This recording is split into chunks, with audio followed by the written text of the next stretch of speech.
오늘 은혜 받으실 말씀은 사무엘상 7장 3절부터 14절까지 말씀입니다. 사무엘상 7장 3절부터 14절까지의 말씀 우리 다 같이 봉독하도록 하겠습니다. 사무엘이 이스라엘 온 족속에게 말하여 이르되 만일 너희가 전심으로 야훼께 돌아오려거든 이방 신들과 아스타롯을 너희 중에서 제거하고 너희 마음을 야훼께로 향하여 그만을 섬기라. 그리하면 너희를 블레셋 사람의 손에서 건져내시리라. 이에 이스라엘 자손이 바알들과 아스타롯을 제거하고 야훼만 섬기니라. 사무엘이 이르되 온 이스라엘은 미스바로 모이라. 내가 너희를 위하여 야훼께 기도하리라 하며 그들이 미스바에 모여 물을 길어 야훼 앞에 붓고 그날 종일 금식하고 거기에서 이르되 우리가 야훼께 범죄하였나이다 하니라. 사무엘이 미스바에서 이스라엘 자손을 다스리니라. 이스라엘 자손이 미스바에 모였다 함을 블레셋 사람들이 듣고 그들의 방백들이 이스라엘을 치러 올라온지라. 이스라엘 자손들이 듣고 블레셋 사람들을 두려워하여 이스라엘 자손이 사무엘에게 이르되 당신은 우리를 위하여 우리 하나님 야훼께 쉬지 말고 부르짖어 우리를 블레셋 사람들의 손에서 구원하시게 하소서 하니 사무엘이 젖먹는 어린 양 하나를 가져다가 온전한 번제를 야훼께 드리고 이스라엘을 위하여 야훼께 부르짖음에 야훼께서 응답하셨더라. 사무엘이 번제를 드릴 때에 블레셋 사람이 이스라엘과 싸우려고 가까이 오매 그날에 야훼께서 블레셋 사람에게 큰 우레를 발하여 그들을 어지럽게 하시니 그들이 이스라엘 앞에 패한지라. 이스라엘 사람들이 미스바에서 나가서 블레셋 사람들을 추격하여 벳갈 아래에 이르기까지 쳤더라. 사무엘이 돌을 취하여 미스바와 센 사이에 세워 이르되 야훼께서 여기까지 우리를 도우셨다 하고 그 이름을 에벤 에셀이라 하니라. 이에 블레셋 사람들이 굴복하여 다시는 이스라엘 지역 안에 들어오지 못하였으며 야훼의 손이 사무엘이 사는 날 동안에 블레셋 사람을 막으심에 블레셋 사람들이 이스라엘에게 빼앗겼던 성읍이 에그론부터 가드까지 이스라엘에게 회복되니 이스라엘이 그 사방 지역을 블레셋 사람들의 손에서 도로 찾았고 또 이스라엘과 아모리 사람 사이에 평화가 있었더라. 아멘. 새로운 시작은 생각보다 으리으리하게 찾아오지 않습니다. 조용하게 찾아오는 것이 새로운 시작입니다. 봄날을 알리는 입춘 또 우수 그 날들이 다 지났습니다. 벌써 오늘은 2월 마지막 주일이죠. 아직 추위가 우리 주변에 있지만 이미 봄은 벌써 찾아온 것이지요. 오늘 본문 말씀 가운데 보게 되어지면 이스라엘 민족이 사무엘을 통해서 미스바에 모였다라고 기록을 하고 있습니다. 이스라엘이 아직 엘리 가문, 그러니까 사무엘 이전에 있었던 제사장 엘리와 그의 아들 홈니와 비느하스가 제사장으로 있던 그때의 그 상황에서 그 혹정에서 아직 벗어나지 못한 때입니다. 그러나 사무엘이 미스바로 이스라엘을 모아서 기도를 하게 되어집니다. 이 미스바의 기도는 봄날과 같은 것이었어요.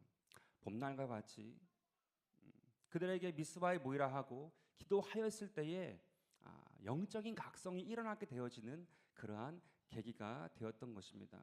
우리의 삶 가운데에도 엘리 가문의 그런 어떤 실정과 같은 겨울을 맞이한 것 같은 고난에 직면할 때가 있어요. 끝은 보이지 아니하고 어둠은 깊습니다. 그럼에도 불구하고 그리스도 예수 안에 있는 우리가 그 예수 안에 있음을 고백하고 주께서 오늘 나의 삶 가운데 함께 하심을 믿고 의지하고 나아갈 때에 그 삶 가운데에 봄날은 이미 찾아온 것입니다. 그 삶 가운데에 당장 큰 것이 바뀌지 않은 것 같고 크게 무엇인가 이루어진 것 같지 않지만 오늘 우리가 경험하게 되어지는 봄날의 햇살과 봄날의 기운과 같이 우리의 삶 가운데 하나님의 기운이 이미 가까이 찾아온 것입니다. 어떠한 때 그렇습니까? 우리 삶 가운데에 그의 안에 있을 때, 미스바에 모일 때에, 우리 마음 가운데에 그분을 향하여서 나아갈 때에 그 은혜는 속히 임하게 될 줄로 믿습니다. 오늘 여러분들의 삶 가운데 그 은혜가, 그 봄날 같은 은혜가 이루어지게 되기를 간절히 바라겠습니다. 그렇다고 하면 신앙의 봄을 맞이함으로 우리 삶 가운데 회복되어지는 것이 무엇일까? 첫 번째로 구심점이, 우리 영혼의 구심점이 회복되더라라는 것입니다. 여러분, 하나님은 단 한 번도예요. 하나님은 단 한 번도 이스라엘과 함께 하지 않은 적이 없습니다. 즉 하나님은 항상 이스라엘과 함께 하셨어요. 그러나 신앙을 잃어버렸을 때에는 사사시대의 그런 암흑기가 언제든지 찾아오게 되었습니다. 여러분, 사사시대가 어떠한 시대인가요?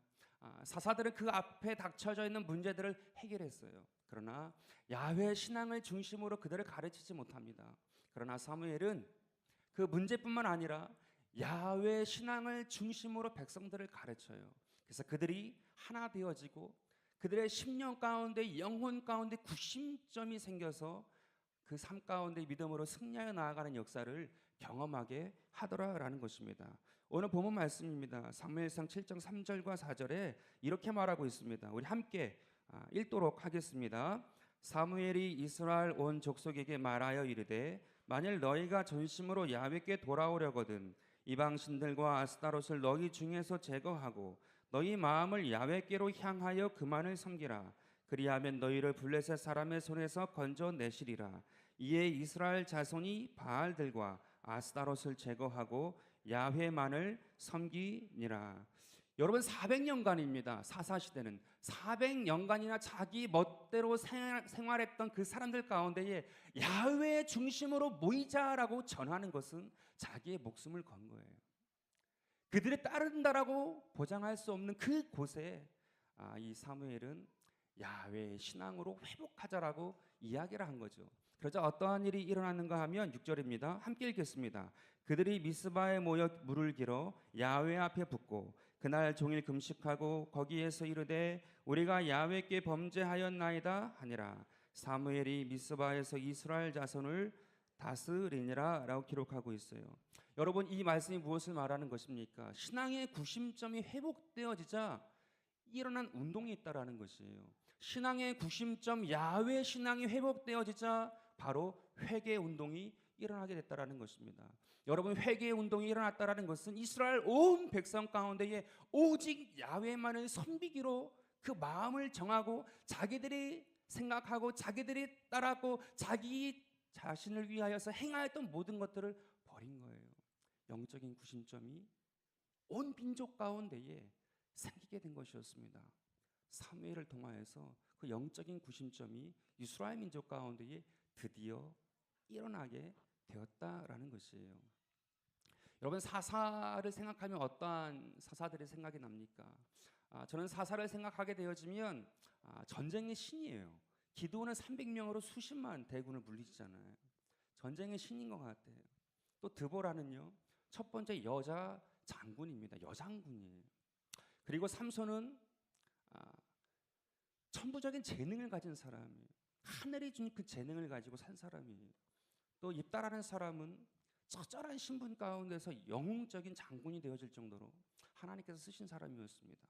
사사들을 생각하게 되어지면 카리스마적인 하나님의 은사와 능력이 나타나서 행하였던 것이 가장 먼저 기억나요. 근데 성경을 자세히 보게 되어지면 성경이 사사들 중에 가장 주목하여서 보고 있는 사람이 있습니다. 그게 누구냐 하면 마지막 사사인 사무엘이에요. 특별히 이 사무엘은 어떠한 사람이었습니까? 혼탁했던 그 민족을 하나로 만들고 한 마음 되게 하여지고 야훼 신앙으로 하나 되게 한 다음에 이스라엘 왕국이라는 그 기반을 닦은 사람이거든요. 성경이 주목을 해요. 다른 사사들보다, 그 어떠한 사사보다 특별하게 주목하는 것이 사무엘입니다. 근데 이 사무엘에 대하여서 성경이 또 하나 이야기하고 있는 것이 있어요. 그것은 무엇이냐 하면 다른 사사들에게는 전혀 기록되지 아니한 사무엘의 어머니에 대해서 기록을 하고 있어요. 사무엘의 어머니가 한나죠. 사무엘상 1장에 보게 되어지면 한나의 스토리가 나오고 사무엘상 2장 초반부에 한나의 노래가 나옵니다. 그 1장 가운데 하나님께서 응답하여 주시고 함께 하신 것에 대해서 감사하는 노래가 사무엘상 2장 초반부에 등장하더라라는 것이죠. 그러니까 주된 내용은 1장 가운데에 다 기록하고 있어요. 그렇다고 하면 왜 성경은 이 사사 시대의 마지막 이 사무엘을 이야기할 때 다른 사사에겐 전혀 기록하지 않은 이 어머니 한나에 대하여서 기록을 하였을까? 그게 궁금하더라고요. 말씀 가운데에 들어가서 왜 한나에 대한 이야기가 있는가 생각해 보니까요. 말씀 가운데 보니까 사사 시대와는 전혀 다른 한 가지를 해요. 이 한나가 무엇이냐 하면 이 사사 시대의 특징은 무엇이냐 하면 자기 소견에 오른 대로 했던 때입니다. 근데 사무엘상 1장에 보게 되어지면 이 한나는 그러한 시대 가운데 사람들이 살고 있는 그 환경 가운데에 구심점이 있는 신앙을 가지고 그 과정을 지나가요. 분인나와 굉장히 힘든 관계 가운데 있었습니다. 격분되었다고 이야기해요. 근데 그는 그 남편 엘가나한테 가지 아니하고 하나님께 가서 기도합니다. 중심이 있는 신앙, 하나님을 바라보는 신앙. 더욱이 그 당시 실로에 있던 제사장 엘리가 이 한나가 기도하고 간절해하는 것을 보고는 술 취한 줄 알았어요. 내가 언제까지 술 취하여 있겠느냐? 포도주를 끊으라라고 이야기합니다. 근데 그것에 대하여서 한나가 사무엘상 1장 15절에 이렇게 대답을 해요. 한나가 대답하여 이르되 내 주여 그렇지 아니하니이다. 나는 마음이 슬픈 여자라. 포도주나 독주를 마신 것이 아니요 야훼 앞에 내 심정을 통한 것뿐이오니라고 말을 하고 있습니다. 이 내용은요 한나의 진심을 말한 거예요. 나는 마음이 슬픈 여자이고 내 심정을 통한 것이다. 그 엘리 제사장한테 자기의 진심을 얘기해요. 이 한나가 진심을 얘기했다는 것은 무엇이냐면 그 엘리 제사장, 우리가 알고 있잖아요. 영적으로 아둔했던 제사장이었고 형편없었던 그 두 아들을 가지고 있던 제사장이었음에도 불구하고 한나는 이 엘리 제사장이 진짜 제사장이고 사사다라고 믿고 그 마음을 연 거예요. 엘리가 잘했기 때문에 그랬을까요? 아니에요. 이 한나의 마음 가운데는 그 하나님만을 바라보는 마음이 있는 거예요. 그 삶 가운데 중심이 되시는 그 하나님만을 바라고 의지하는 마음이 있었기 때문에 어떠한 들려오는 소리, 그 마음을 상하게 하는 소리, 그것이 있다 할지라도 그분께 마음을 진심으로 말할 수 있는 믿음의 역사가, 믿음의 힘이 있었던 것입니다. 네가 언제까지 술 취하여 있겠느냐? 술을 끊으라고, 포도주를 끊으라고 얘기했을 때 그 내용은 이런 것 같아요. 네 기도가 응답될 줄 아냐? 그렇게 하는 기도가 응답될 줄 아느냐? 라고 말한 것이었을 거예요. 한나의 마음이 상했을 것입니다. 그럼에도 불구하고 그 제사장에게 진심을 말할 수 있을 정도로 그 마음이 분명한 사람인 거예요. 사사시대의 그 어떠한 사람도 자기 소견대로 믿고 따랐기 때문에 그러한 사람이 없었어요. 한나는 구심점이, 그 믿음의 중심이 분명한 사람이었어요. 그래서 그것을 가지고 그 사무엘의 시대를 열 수 있는 영적인 기반을 만들어 놓은 것입니다. 그래서 성경이 한나를 기록한 거예요. 사무엘의 영적인 구심력을 가지고 나아갈 수 있는 힘의 근원은 어디에 있는가 하면 그 어머니의 영적인 기도에 있었던 것이고 능력에 있었던 것입니다. 오늘 여러분들의 삶 가운데 그 은혜를 경험하게 되시길 간절히 바라겠습니다. 당장 이루어지는 것은 아니에요. 그러나 나의 눈물이, 오늘 나의 기도가, 오늘 이 자리에서 주님을 바라본 그것이 반드시 열매 맺게 되어지는 그때가 있게 될 줄로 믿습니다. 저희 아이들도 단 것을 좋아해요. 어디 놀러 가거나 놀이동산에 가게 되어지면 솜사탕 많이 이렇게 뿜어 나와서 솜사탕 이렇게 사달라고 하잖아요. 근데 이 솜사탕 그 기계를 보게 되어지면 밑에서 바람과 함께 실타래가 막 풀려서 나오듯이 막 나와요. 근데 거기에 젓가락이라도 하나 있어야 솜사탕이 되어지잖아요. 작은 이쑤시개 하나만 있어도 그것이 뭉쳐서 솜사탕으로 팔 수 있는 거잖아요. 마찬가지입니다. 구심점이 되어지는 그것이 있을 때에 우리 삶 가운데 놀라운 기적의 역사가 일어날 수 있는 것입니다. 어저께 저희 집사람하고 아이하고 밖에 나가가지고 저 혼자 이제 밖에 이제 나갔다가 이렇게 들어오는데 어저께 날씨가 너무 좋은 거예요. 이제 완전히 봄날이더라고요. 야, 내일 설교 제목 너무 잘 잡았다. 신앙의 봄을 맞이하라. 야, 역시 이게 사실은 한 주 전에 드린 거지만 한 3주 전에 입춘이 있을 때에 이 설교를 하려고 준비하다가 그때 못했거든요. 근데 이번 주에 딱 어저께 너무 봄날인 것 같아요. 야, 이 참 기가 막히다 하고서는 이제 지나가는데 저희 집 앞에 이렇게 벚나무가 있다고 예전에 한번 말씀드렸죠. 벚꽃나무가 있어요. 밑둥이 겨울임에도 불구하고 이제 튼튼하게 이제 밑에가 이렇게 힘을 얻어가지고 굵어지고 이제 자세히 보니까 어저께 봄 날씨 같은 날씨에 이게 꽃송이 같은 꽃눈같이 이렇게 피었더라고요. 이제 그것을 보면서 깨달은 것이 있습니다. 무엇이냐면 진정한 영적인 힘이 나오는 것은 무엇일까? 올해에도 많은 꽃송이로 또 그 벚꽃으로 기뻐할 수 있는 그 근원이 어디에 있을까? 당장 오늘 심었기 때문에 나는 것이 아니구나. 우리 삶 가운데 그 기도가 뿌리가 내려졌을 때에, 한나의 기도가 있었을 때에, 사무엘이란 인물이 있기 전에 그 한나의 눈물과 한나의 간구, 그 중심이 있는 삶이 있었을 때에 우리의 삶 가운데에 화창한 봄날을 맞이할 수 있는 것이구나 라는 것을 한 번 더 어저께 생각을 했습니다. 기특하죠. 어저께 길 가다가 것을 다시 한번 생각했으니까. 여러분, 봄날은 그런 것입니다. 우리가 봄날을 즐거움으로 맞이할 수 있는 것은 작년의 봄날의 기억이 있기 때문에 그래요. 그 이전에 기억이 있기 때문에 그래요. 만약 올해 맞이하는 봄이 생전 처음의 봄이라고 하면 그 기분 그렇게 느낄 수 없습니다. 영적인 것도 마찬가지. 오늘 나의 삶 가운데에 여러분들의 기도가 약한 것 같고 의미 없는 것 같고 당장 이루어지는 것 같지 않은 그러한 때에 상황 가운데 있다 할지라도 그 기도를 포기하지 아니하고 그 기도 가운데 믿음으로 나아가는 사람 가운데는 반드시 하나님께서 맺어주시는 은혜와 축복이 있게 될 줄로 믿습니다. 그것이 봄날을 맞이할 때 회복되어지는 우리의 축복이에요. 여러분들의 삶 가운데 그 은혜를 날마다 경험하게 되시길 바라겠습니다. 두 번째로 우리가 알 수 있는 바는 무엇이냐 하면 질서가 회복되더라라는 것입니다. 여러분, 사사시대의 특징은 자기 소견대로라고 말씀드렸잖아요. 자기 소견대로이기 때문에 무질서의 때입니다.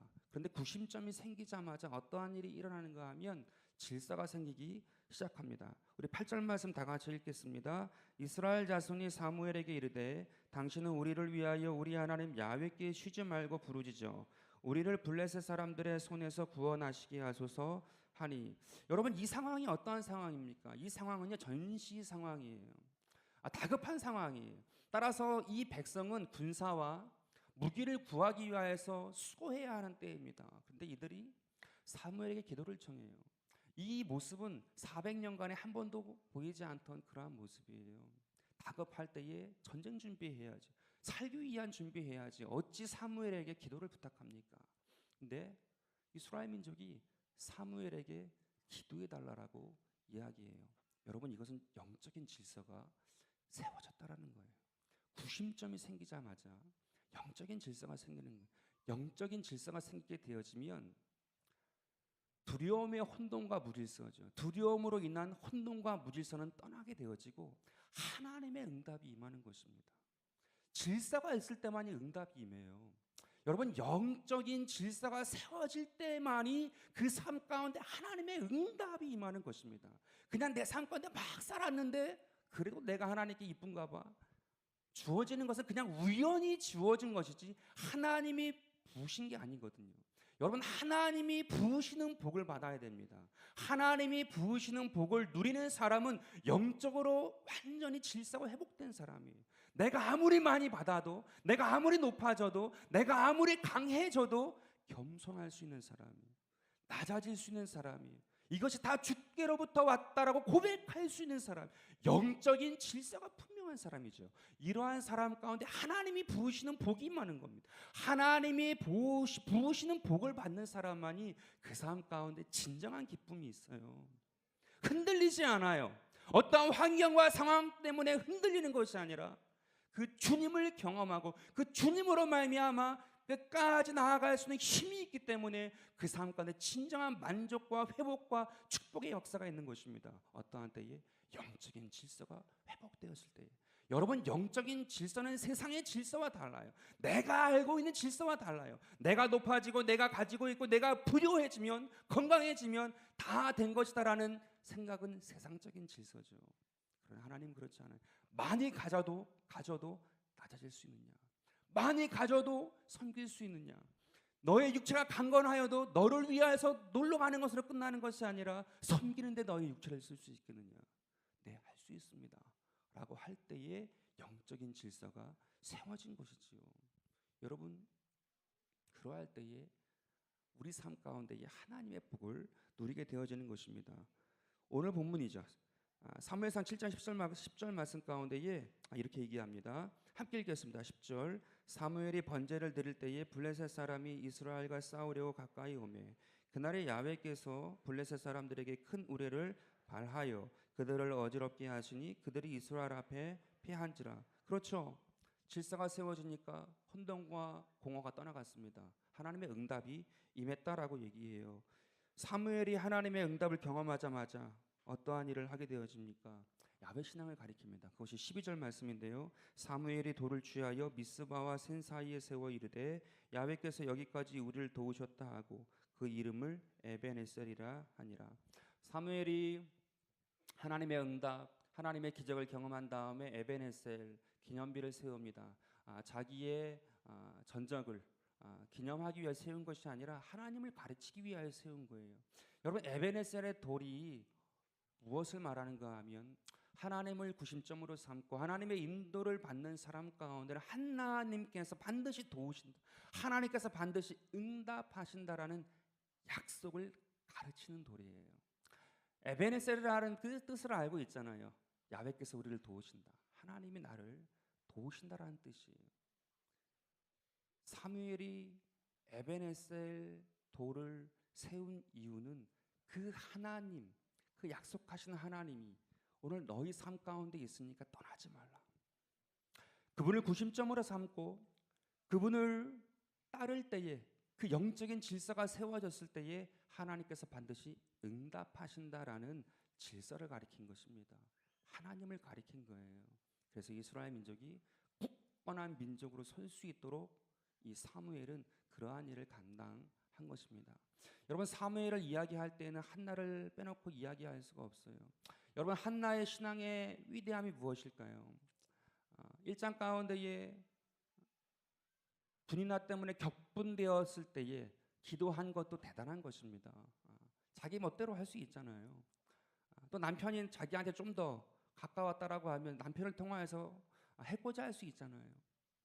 근데 기도했다라는 것이고, 근데 그것보다 더 위대한 게 있어요. 더 귀한 게 있어요. 그것이 무엇이냐 하면 이 엘리 가문, 자기 아들을 맡겼다라는 것입니다. 여러분, 엘리 가문 아까도 얘기 드렸지만 홈리와 비느하스가 그 아들이에요. 불량했다라고 성경이 기록하고 있습니다. 그리고 그들이 얼마나 불량했는지 하나님이 죽이기로 결심했다라고 얘기하고 있어요. 이스라엘 민족 가운데 소문난 악당이었다라는 것입니다. 더군다나 엘리 제사장은 무능했잖아요. 영적으로도 무지했고, 그 기도하는 것도 알아채지 못한 그러한 가문이에요. 제사장 집이었지만 그러한 가문이란 말이에요.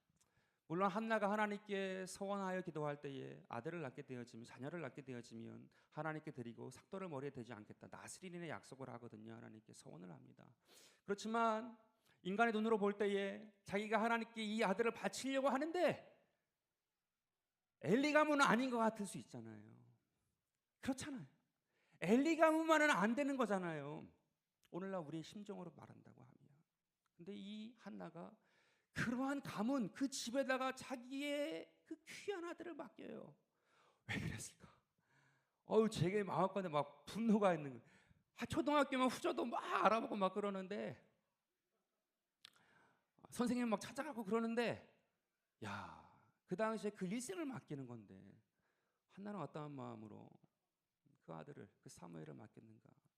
여러분, 사무엘상 4장에 보게 되어지면 블레셋과의 전쟁이 나옵니다. 근데 그 전쟁 가운데 이스라엘 민족이 실로에 있는 언약궤를 가져오라라고 얘기를 해요. 실로에 있는 언약궤, 즉 이 엘리 가문, 엘리 제사장과 홈리와 비느하스가 있는 이 실로에 언약궤가 있었다라는 것입니다. 언약궤가 있다라는 것은 이스라엘의 중심이 되어지는 성소였다라는 거예요. 그리고 엘리 가문은 그 당시에 가장 유력한 하나님의 족복 가운데 쓰임 받는 그러한 가문이었다라는 것입니다. 한나는요, 하나님만 바라본 거예요. 여러분, 은혜 받은 사람은 은혜만 보입니다. 눈에 보여지고 소문에 들리는 엘리와 엘리 가문, 홈리와 비느하스의 그 모든 행실이 아니라 하나님의 언약궤가 있고 하나님께서 세우신 그 성전 교회가 있는 그것을 기억하고 거기에 내가 내 아들을, 이 내 생명보다 귀한 아들을 맡기겠다라고 결정한 거예요. 그리고 그의 커감은 하나님께 맡긴 겁니다. 그럴 때 사무엘이 나온 것이었어요. 여러분, 제가 신학교 2년을 마친 다음에 휴학을 한 다음에 바로 군대를 가지 않고 그 노량진에 그 재수 학원을 다녔어요. 1년 동안. 그러니까 나이로는 사수예요, 사수. 근데 그 종합 학원을 제가 1년 동안을 다녔습니다. 새벽 5시에 일어나가지고 새벽 예배 다니듯이 일어나가지고 학원에 가가지고 하루 종일 고등학생처럼 수업 듣고 밤 10시까지 이제 자율학습 한 다음에 집에 와서 또 도서실, 주변에 있는 도서실 가서 1시에 왔던 것 같아요. 그렇게 1년을 사수생 생활을 했던 적이 있어요. 근데 그때 많은 그 학원 강사님들이 여러 가지 얘기를 해줬는데 그 중에 가장 기억 남는 그 한 가지 내용이 있어요. 뭐냐면 그 학원 강사님이 뭐라고 하냐면 여기 뭐 많은 종류의 사람들이 있다. 여러 가지 경험을 하고 실질적으로 제일 옆에 있던 그 한 여자분은 이제 경희대 수학과 나와가지고 한의대 가려고 그걸 또 와가지고 그 학원을 다니고 있는 뭐 그런 사람들이 많더라고. 또 뒤쪽에는 이제 막 재수생들이 있고 저는 이제 사수생이 이렇게 앉아 있는데 그 학원 강사 그러는 거예요. 여기 많은 사람들이 있는데 그리고 이 학원을 다니면서 여러 가지 생각을 할 수 있을 거다. 뭐 이렇게 얘기하면서 하는 얘기 딱 한마디가 뭐였냐면 내가 가리키는 것을 쪽쪽 빨아먹어라. 그럼 네가 원하는 학교는 들어갈 수 있다 이러는 거예요. 내가 가지고 있는 것만이라도 다 소화시키면 네가 원하는 학교는 들어갈 수 있다. 그 말이 지금 24년이 지났는데도 생각이 나요. 여러분, 영적으로도 이게요. 맞습니다. 여러분 가까이에 교장님들이 계시고 주의종들이 있어요. 그분 가운데에 하나님께서 주의종까지 인도하신 그것을 내가 순종하고 그것을 내가 믿고 그것을 내가 내 삶 가운데 적용하여서 나아가려고 하면 웬만한 문제도 아닙니다. 이길 수 있어요. 하나님께서 주의 종으로 부르실 때 연단과 과정과 하나님의 훈련은 다르거든요. 그것을 내가 믿고 가는 이 영적인 질서거든요. 그 영적인 질서를 내가 순종하여 나아가는 그 사람 가운데에는 이 한나 같은 역사가 나타나는 거예요. 사무엘 같은 아들이 나오는 거예요. 내 삶 가운데 그 열매가 맺히는 것입니다. 우리는 판단을 해요. 우리는 내 경험과 내 들려오는 소리와 내가 알고 있는 것들을 가지고 재단을 합니다. 모양을 만들어요. 그 수준 가운데 내가 딱 그림을 그립니다. 딱 그 수준인 거예요. 한나는 그렇지 않았어요. 하나님의 언약궤가 있고 하나님께서 부으신 곳이라고 하면 지금 당장 보이는 것이, 들리는 것이, 느껴지는 것이 어떠한다 할지라도 거기에 내가 내 온 것을 드릴 수 있다. 나의 생명을 드릴 수 있다. 나의 사무엘을 드릴 수 있다. 그랬을 때에 그 어린 사무엘임에도 불구하고 주님이 찾아가시잖아요. 그 정도 영적인 뿌리가 있는 거예요. 그러니까 사무엘이 나온 겁니다. 사무엘이. 이 보통이 아닌 거죠. 그 어머니의 기도가 얼마나 깊었겠습니까? 사무엘이 될 수 있는 거예요. 여러분들의 삶 가운데 그 은혜를 이 영적인 은혜를 알아야 돼요. 영적인 은혜를. 이 하나님의 방법을 알아야 돼요. 하나님의 방법을 알아야 복을 받거든요.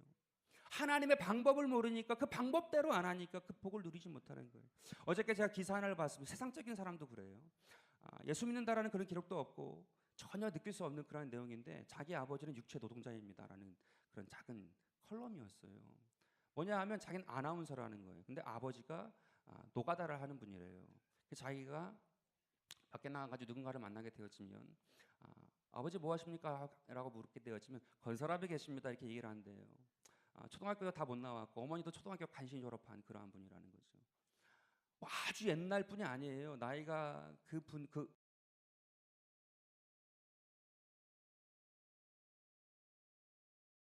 좀 후대잖아요. 그러니까 초등학교도 못 나오고 초등학교밖에 못 나온 부모님이라고 하면 그럴 수 있어요. 창피할 수 있어요. 근데 건설업이라고 얘기를 하게 되어지면 이제 뭐 건설업계 무슨 뭐 사장님이라든지 중역이다라고 다 생각을 한다라는 거예요. 그 아나운서 그 컬럼 가운데. 그러나 내 아버지는 육체 노동자로 노가다를 하는 분입니다라고 적었어요. 그리고 그의 성실함을 통해서 내가 성실하게 살았더니 내가 현재 아나운서의 이 직업을 가지고 떳떳하게 살고 있습니다라고 마무리를 했어요. 여러분 이거 질서잖아요. 그 부모로 생각하지 못하고 그 마음 가운데 어그러져 있고 그런 삶 가운데 어떻게 이런 간증을 할 수 있습니까? 세상 사람도 간증이 있어요. 자기가 이만큼 나온 것에 대한 간증이 있다라는 것입니다. 하물며 우리 영적인 사람들 가운데 영적인 간증을 가지고 살아야 되겠죠. 오늘 여러분들의 삶 가운데에 그 영적인 질서를 세워나가는 이 한 해가 되시길 간절히 바라겠습니다. 그것이 봄을 맞이한 영혼의 기쁨이에요. 그러므로 말미암아 이 한 해 가운데에 어떠한 것도 다 승리하며 나가는 여러분들에게 간절히 바라겠습니다. 물질 문제, 건강 문제, 가정 문제, 관계 문제 다 답이 있습니다. 답이 없는 문제는 단 한 문제도 없어요.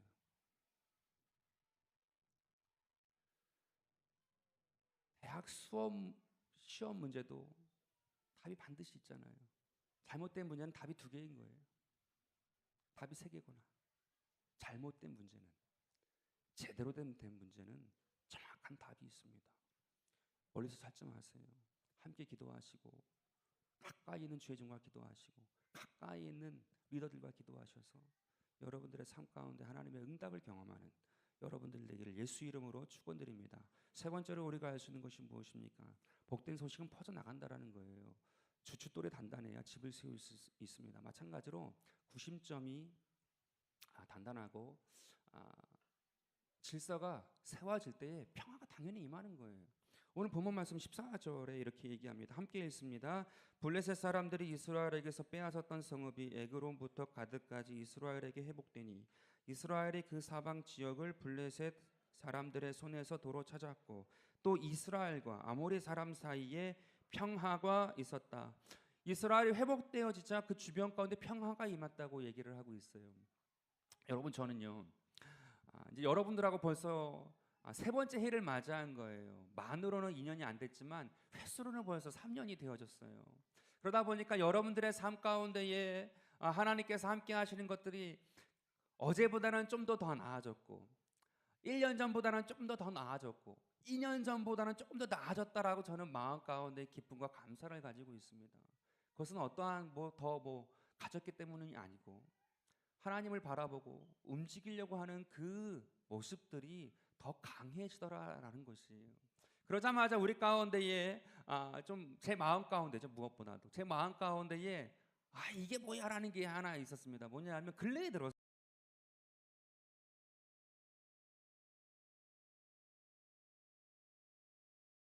도 많이 와달라고 하고 이전에는 많이 들리지 않던 소리가 많이 들리는 거예요. 해달라고 도와달라고 얘기가 들리는 거죠. 왜 귀찮게 여기 애들 있는 거 모르나? 직장 다니는 거 모르나? 다 바쁜 사람인 거 모르나? 막 얘기하고 싶어요. 근데 제 마음 가운데에 그런 마음 가운데 주신 마음이 있어요. 그래도 잘 되니까 해달라고 하는 거다.